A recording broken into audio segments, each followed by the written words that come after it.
책은 저자가 우리나라에서 유명한 것도 아니고 대단한 상을 받아서 세상의 화제를 불러일으킨 것도 아니다. 나는 사람들이 이 책에 관심을 갖게 된 동기가 이 책의 제목이었을 거라 확신한다. 나 역시 우연찮게 앞에 앉아있는 사람이 덮어둔 이 책의 제목을 보고 읽고 싶은 마음이 들어 빌려보게 된 것이 이 책을 읽게 된 계기였다. 짧은 6글자의 제목, 미움받을 용기라는 말은 나 말고도 참 많은 사람들의 머릿속 한 구석을 차지하고 있을 단어일 것이라고 생각한다. 대부분 사람이 남이 자신을 어떻게 생각할지 고민하며 살기 때문이다. 그러나 이 책은 제목보다 훨씬 포괄적인 내용을 담고 있다. 프로이트와 융의 심리학과 더불어 3대 심리학 중의 하나인 아들러 심리학을 인생에 적용하는 방법에 대한 내용이 이 책의 주된 내용이다. 용기의 심리학이라고 불리는 아들러 심리학에서는 인생을 살아감에 있어 사람이 맞닥뜨리게 되는 고민들을 참신한 방향으로 풀어나간다. 이 책은 삶에 대한 여러 고민이 많은 청년과 철학자의 대화로 시작된다. 철학자는 작가의 분신으로 아들러 심리학에 대해 청년에게 이야기하며 청년을 변화시켜 나가는 인물이다. 청년은 상식적인 사고방식을 가진 상처가 많고 열등감에 사로잡힌 인물로 독자를 대변하여 철학자의 상식에 벗어난 말에 반박하는 인물이다. 책에 아들러 심리학은 상식에 정확히 반대되는 측면이 있다네 라는 구절이 있다. 이 말처럼 이 책은 첫 장부터 심리학적 상식에 반대되는 내용을 다룬다. 트라우마란 없다가 바로 그것이다. 책을 시작하면서 청년은 사람은 변할 수 없다 라는 말로 철학자와 논쟁을 시작한다. 그러면서 트라우마적 사건으로 인해 밖에 나가는 것을 두려워하는 자신의 친구의 이야기를 한다. 변하고 싶어 하지만 나가는 것조차 두려워서 변하지 못하는 친구의 예를 들며 청년은 사람이 늘 변하고 싶어 하지만 사실 변하는 것이 너무 힘들거나 불가능하고 그것은 바꿀 수 없는 과거에 있었던 일이 원인이기 때문이라고 말한다.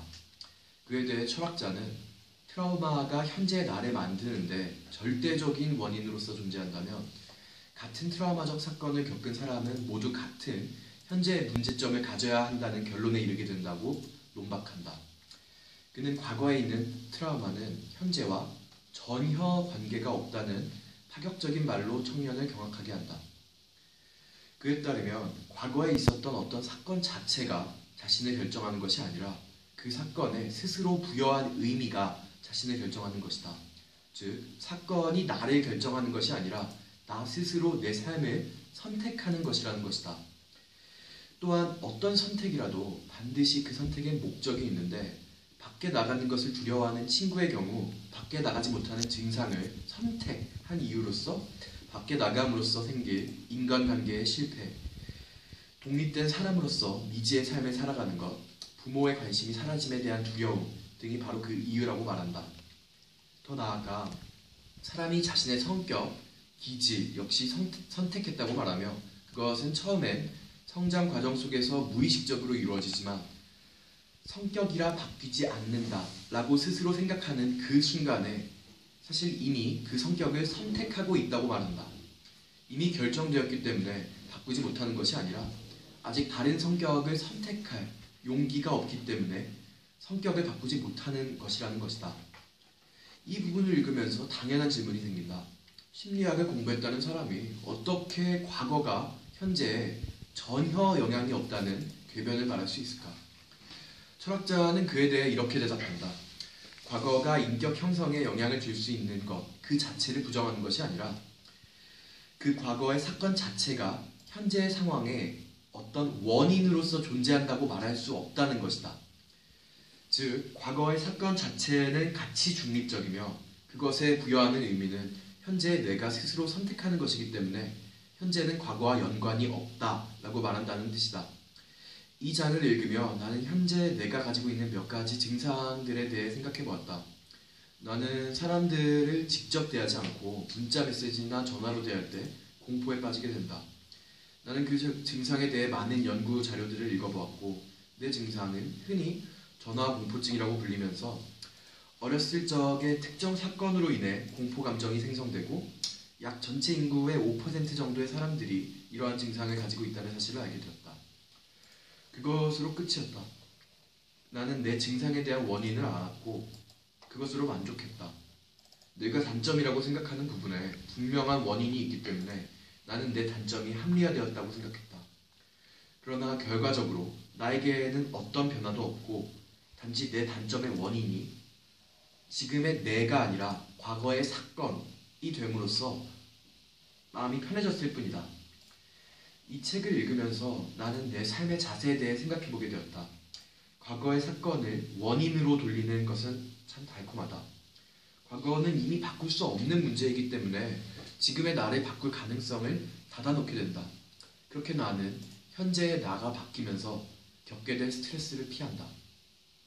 즉, 누군가에게 문자나 전화를 해서 내 마음을 표현할 기회를 스스로 뺏음으로써 그 사람에게 거절당할 가능성을 애초에 닫아놓는다.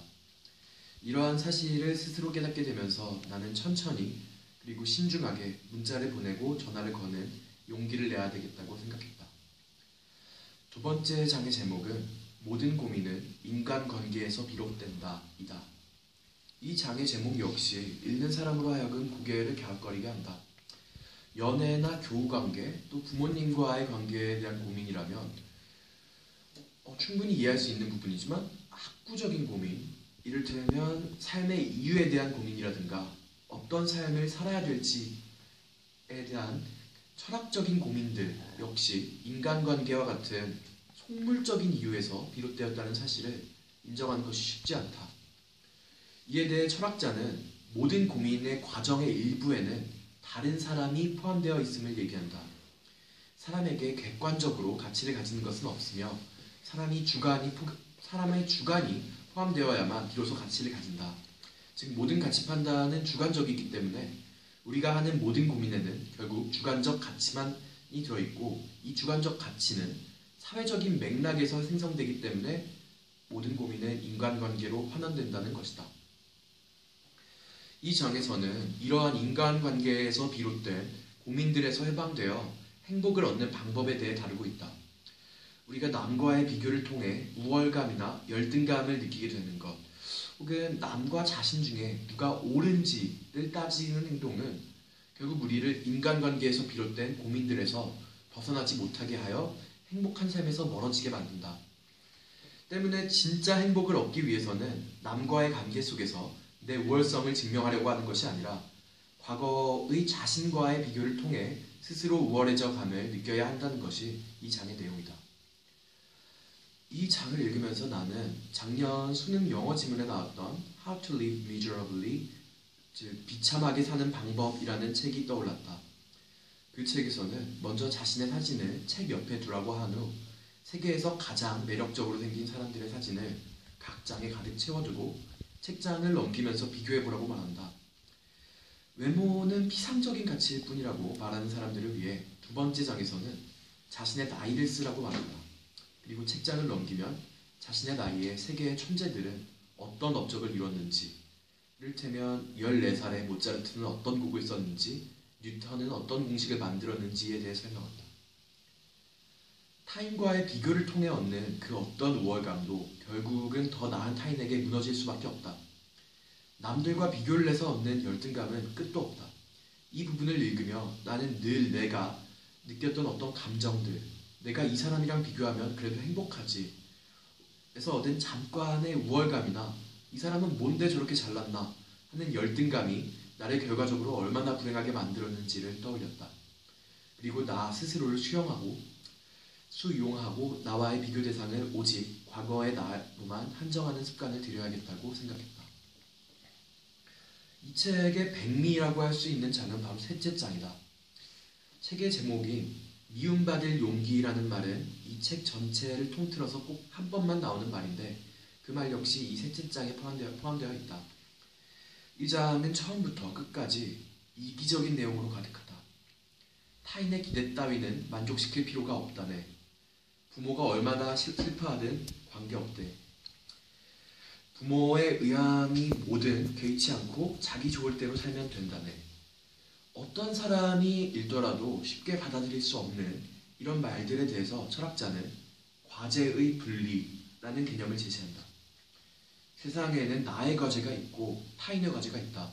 이 과제를 분리하는 방법은 그 문제가 누구의 소유인지, 결과적으로 그 문제를 최종적으로 받아들여야 할 사람은 누구인지를 보면 된다.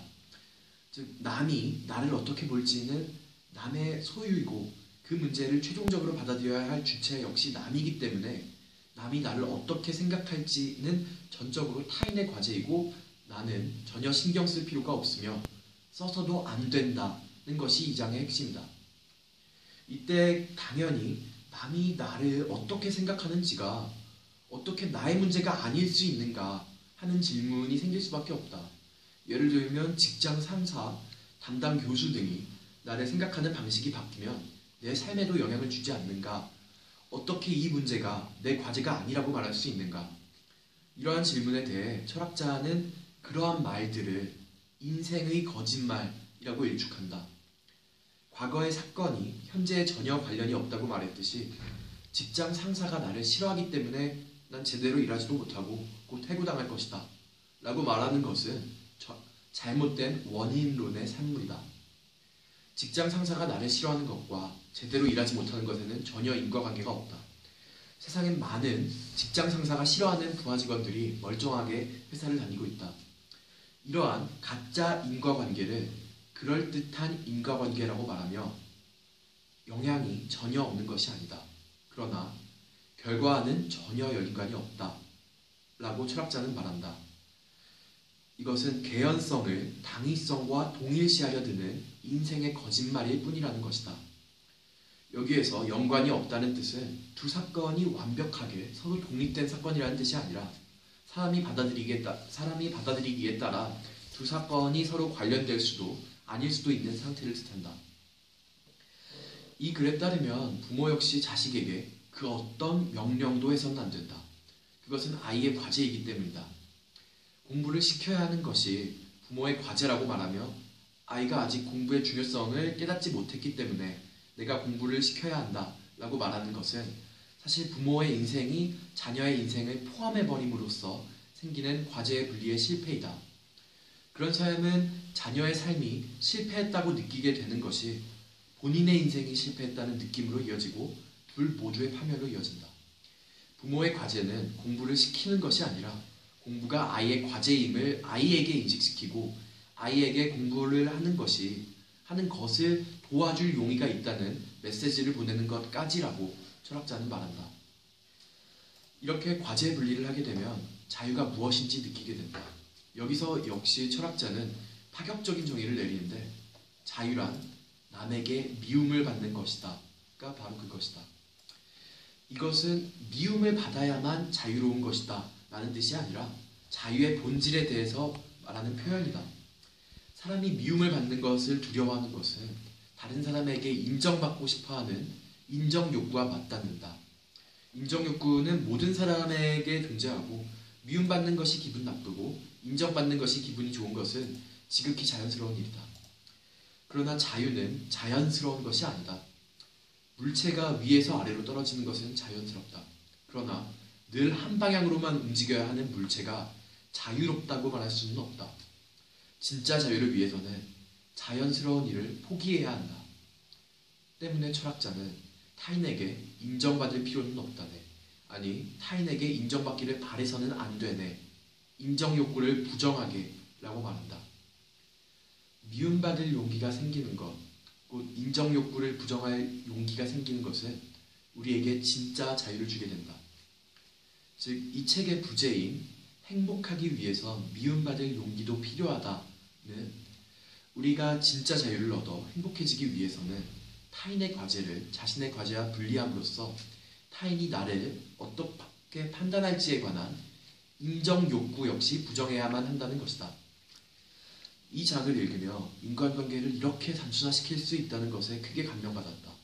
또한 과제의 분리를 완벽하게 실행한다면 삶의 고민이 크게 줄어들 것이라는 데 완벽하게 동의한다. 그러나 실제로 이 과제의 분리를 실행할 수 있을지는 자신이 없다. 머릿속으로는 받아들일 수 있는데 현실에서는 내가 좋아하는 사람이 나를 싫어하는 것이 내가 거절당하고 버림받을 것 같아 늘 두렵다. 더 정확히는 내가 그 사람에게 거절당함으로써 내 스스로 느끼는 내 가치가 흔들리는 것이 두렵다. 이러한 고민에 대해 답하고 있는 장이 네 번째 장이다. 세계의 중심은 어디에 있는가? 라는 제목의 이 장은 사람이 어디에서 자신의 가치를 느낄 수 있는지에 대해 다룬 장이다. 과제의 분리가 인간관계의 시작이라면 인간관계를 통해 사람이 얻고자 하는 목적은 공동체 감각이다.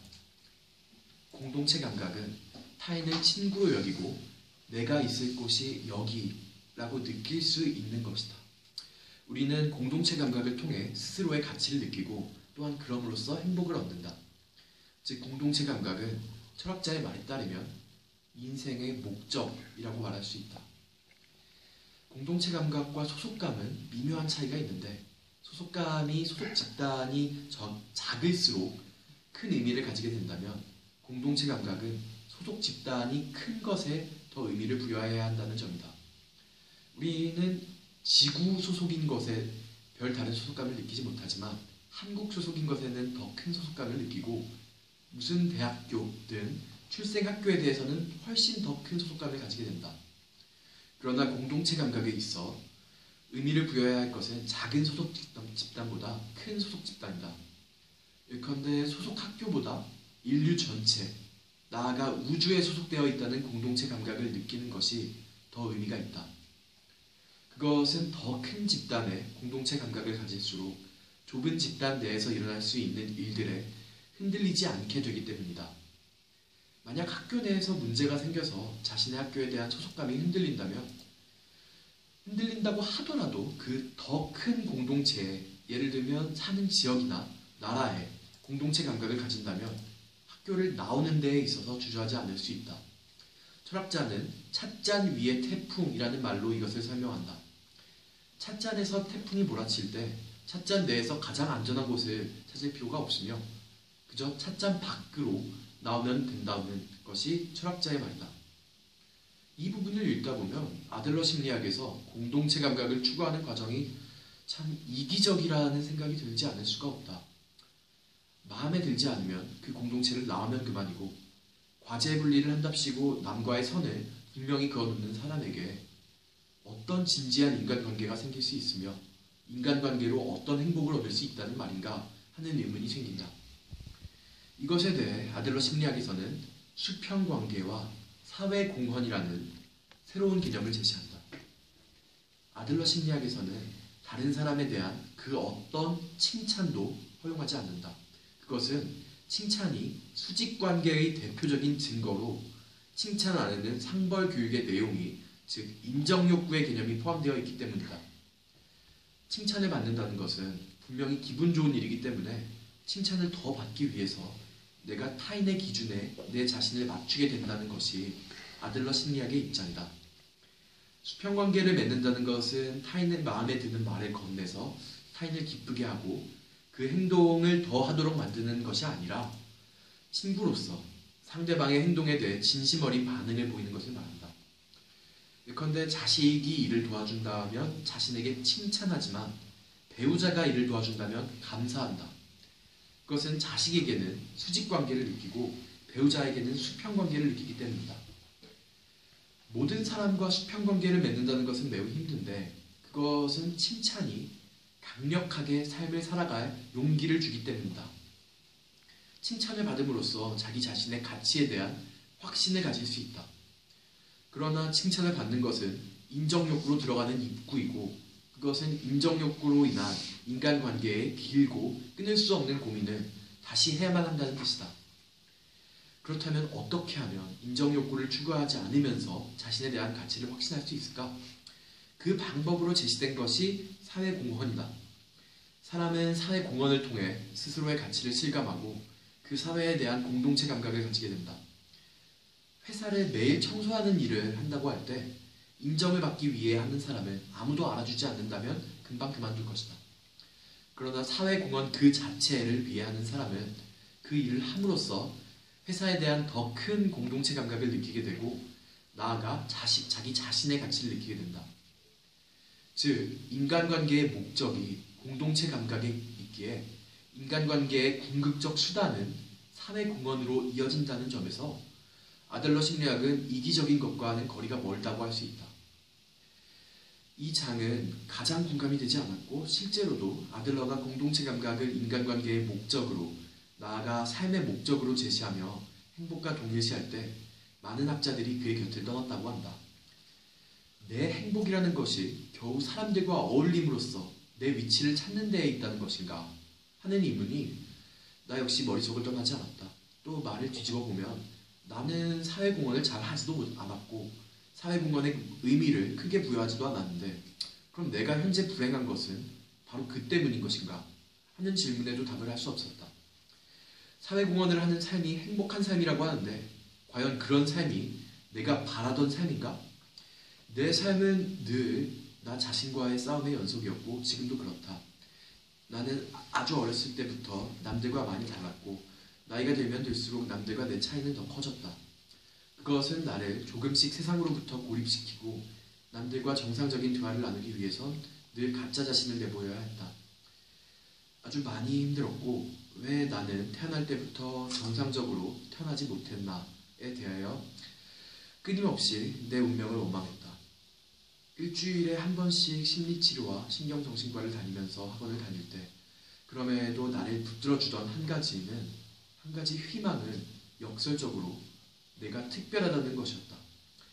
나는 특별히 생각이 많고 특별히 공감 능력이 뛰어나고 특별히 감각이 예민하다. 그래서 나는 어느 날 나는 반드시 특별한 사람이 될 수 있을 것이다. 이 생각 하나로 나는 나의 벼랑 끝에서 붙잡아 왔다. 그리고 내 행복은 늘 특별한 사람이 되는 것에 있을 것이라고 생각해왔다. 그리고 내가 지금까지 해왔던 모든 고민들과 나 자신과의 싸움이 특별한 정신과 의사가 되는데 이용할 수 있을 것이라고. 그리고 그것이 내 자아 실현이고 그게 내 행복이고 내 삶의 목적이라고. 겨우 남을 도움으로써 나 자신의 공동체 감각을 확장하는 행동 따위가 내 삶의 목적이라고 말할 수는 없다는 생각이 그래 집중하지 못하게 만들었다. 매슬로우의 5단계 욕구 피라미드를 기준으로 보면 자아 실현보다 원초적인 단계의 욕구인 사회 존경 욕구에 해당하는 것이 내 삶의 목적일 수는 없다고. 마지막 장, 지금 여기를 진지하게 살아간다 해서 나는 이 문제에 대한 해답을 얻기를 원했다. 이 장에서 내 질문에 대한 답으로 철학자는 두 가지를 제시한다. 평범해질 용기와 삶은 선의 형태가 아니다. 이다. 평범해질 용기란 말 그대로 청년은 말한다. 평범해질 용기, 이 얼마나 두려운 말인가. 아들러는 그리고 이 철학자는 내게 그런 길을 선택하라는 것인가? 아무런 변화도 없이 그저 수많은 사람 중에 한 명으로 살아가란 말인가? 물론 나는 천재가 아니다. 보통 사람으로 사는 것을 선택해야 할지도 모른다. 그러나 나는 싸우련다. 결과가 어찌되든 마지막까지 이 사람한테 반기를 들겠다. 그리고 이 말은 마치 내 생각을 글로 옮긴 듯 했다. 이에 대해 철학자는 인생은 선의 형태가 아니라는 말로 답변한다. 삶이 고매한 목적을 위한 것이라면 마치 등산을 해서 정상에 오르는 과정과 같다면 산 정상에 오르기 전에 인생이 끝난다면 그 삶은 어떤 삶인가? 삶은 선처럼 도중에 끊겼다면 온전한 선이 되지 못하는 것이 아니라 무수히 많은 점의 형태로 이루어져 있다. 시점과 종점이 있는 목적 있는 방향으로서 삶은 존재하지 않는다. 삶의 목적지는 없으며 계획성 따위도 없다. 오직 삶이란 지금 하고 있는 것 자체가 결과인 점들의 집합이다. 청년은 반박한다. 목표와 계획 없이 위대한 일을 이루는 사람이 누가 있겠는가? 목적을 이루기 위해 고시를 준비하고 무용수가 되기 위해 수십 년간 춤을 추는 사람은 무엇인가? 목적성 없이 떠도는 나뭇잎 같은 삶을 사는 것이 최선이란 말인가? 과거를 부정하라고 말하면서 미래까지 부정하라고 말한다면 뒤도 앞도 보지 못하고 길을 걸으란 말인가? 그리고 철학자는 질문에 대답한다. 뒤도 앞도 보지 못하는 것은 당연한 것이 아니냐고. 오직 현재만이 있고 그 현재에는 아주 강렬한 스포트라이트를 비춘다면 뒤도 앞도 볼 수 없는 것이 당연한 것이라고 말한다. 지금 여기만이 존재하고 삶이란 그곳을 진지하고 빈틈없이 살아가는 것이라고. 그러나 정말로 원하는 것이 있는데 그것을 위한 노력을 하지 않고 사는 것은 진지하게 현재를 대하는 자세가 아니기 때문에 전 형태의 삶 속에서 사람은 미래를 준비하는 것처럼 보이지만 사실 그것은 현재를 사는 것뿐이라고. 모든 사람은 진지하게 현재라는 춤을 추고 있고 그 춤은 그 자체로 완결된 것이기 때문에 삶은 목적을 이룩하지 못하면 실패하는 더 높은 목적을 이룩해야만 하는 것이 아니라고 철학자는 말한다. 이 책을 읽은 것은 우연이지만 이 책에서 오랫동안 스스로에게 해온 많은 질문에 대한 답을 얻었다. 그러나 여전히 나는 책의 모든 내용을 인정할 수는 없다. 분명히 책의 내용에는 빈틈이 없는데 마음으로 책의 모든 내용을 온전하게 받아들일 수는 없다. 여전히 나는 내 앞에 있는 사람이 나를 어떻게 생각할지 걱정하고 그것을 타인의 과제라며 무시하지도 못할 것이다. 그리고 책의 후반부는 내가 과연 이것을 내 삶에 온전하게 적용할 수 있을지 아직도 장담하지 못하겠다. 이 책은 많은 사람들이 고민할 문제에 대해서 질문을 던진다. 어떻게 삶을 살아야 할 것인가? 과제를 분리하고 공동체 감각을 느끼고 매 순간순간 지금 여기에 최선을 다하라는 방법론에 앞서서 이 책에서 가장 중요하게 말하고자 하는 단어는 용기이다. 미움받을 용기, 행복해질 용기, 평범해질 용기들. 이 책을 읽고 나 역시 나 스스로를 바꿀 수 있는 용기를 얻을 수 있게 되기를 진정으로 바란다.